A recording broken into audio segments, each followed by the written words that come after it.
ಖುಷಿ ಆಗುತ್ತೆ ಅಲ್ವಾ? ಮನುಷ್ಯನಿಗೆ ಆಸೆ ಏನಾದರೂ ಇರುತ್ತೆ. ಆದರೆ ಅದನ್ನೆಲ್ಲ ಹೈಕಮಾಂಡ್ ಪರಿಗಣಿಸಿ ಇವರಿಗೆ ಕೊಡುತ್ತೆ. ಈಗಾಗಲೇ ನಮ್ಮ ಮನೆಯವರು ಯಾವುದೇ ಒಂದು ಸ್ಥಾನಮಾನಗಳನ್ನು ಕೂಡ ಹೈಕಮಾಂಡ್ನಲ್ಲಿ ಒಂದು ಲಾಬಿ ಮಾಡಲಿಲ್ಲ. ವೈಯಕ್ತಿಕವಾಗಿ ಜನಗಳನ್ನು ಘರ್ಷಣೆಯನ್ನು ಮಾಡಿ, ಒಂದು ಗುಂಪು ಘರ್ಷಣೆಯನ್ನು ಮಾಡಿ ಅವರು ಸ್ಥಾನಮಾನಕ್ಕಾಗಿ ಅವರು ಹೋರಾಡಲಿಲ್ಲ ಇವತ್ತುವರೆಗೂ. ಪ್ರತಿಯೊಂದು ಕೂಡ ತಾನಾಗಿ ಅನಿರೀಕ್ಷಿತವಾಗಿ ರಾಜಕಾರಣಕ್ಕೆ ಬಂದಂಥವರು. ಅವರ ಕೆಲಸ ಕಾರ್ಯಗಳನ್ನು, ನಡೆನುಡಿಗಳನ್ನು, ಅವರು ಮಾಡ್ತಕ್ಕಂಥ ಜನಪರ ಕೆಲಸಗಳನ್ನು ನೋಡಿ ಇವತ್ತು ಹೈಕಮಾಂಡ್ ಅವ್ರಿಗೆ ಸ್ಥಾನಮಾನವನ್ನು ಕೊಟ್ಟಿದ್ದು. ಮೊದಲನೇ ಬಾರಿಗೆ ಶಾಸಕರಾಗಿ ಅವರು ಗೆದ್ದು ಬಂದಿದ್ದು.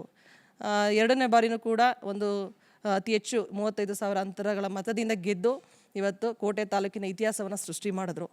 ಹಾಗಾಗಿ ಅದನ್ನು ನೋಡಿ ನಮ್ಮ ಹೈಕಮಾಂಡ್ ಕೂಡ ಅವ್ರಿಗೆ JLR ಅಧ್ಯಕ್ಷರಾಗಿ ಕ್ಯಾಬಿನೆಟ್ ದರ್ಜೆನಲ್ಲೂ ಕೂಡ ಸ್ಥಾನಮಾನವನ್ನು ಕೇಳ್ದೇ ನಮಗೆ ಮನೆ ಬಾಗಿಲಿಗೆ ಅವರು ಕೊಟ್ಟಂಥವ್ರು. ಹಾಗಾಗಿ ನಾವು ಇಲ್ಲಿವರೆಗೂ ಯಾವುದೇ ಸ್ಥಾನಮಾನವನ್ನು ಶಾಸಕರಾಗಿರಲಿ ಅಥವಾ ಅವರ ಅನುಯಾಯಿಗಳ ಮುಖಾಂತರ ಅವರು ಮಾಡಿಸೋದಾಗಲಿ ಒತ್ತಾಯವನ್ನು ಇದನ್ನೆಲ್ಲ ಮಾಡಲಿಲ್ಲ.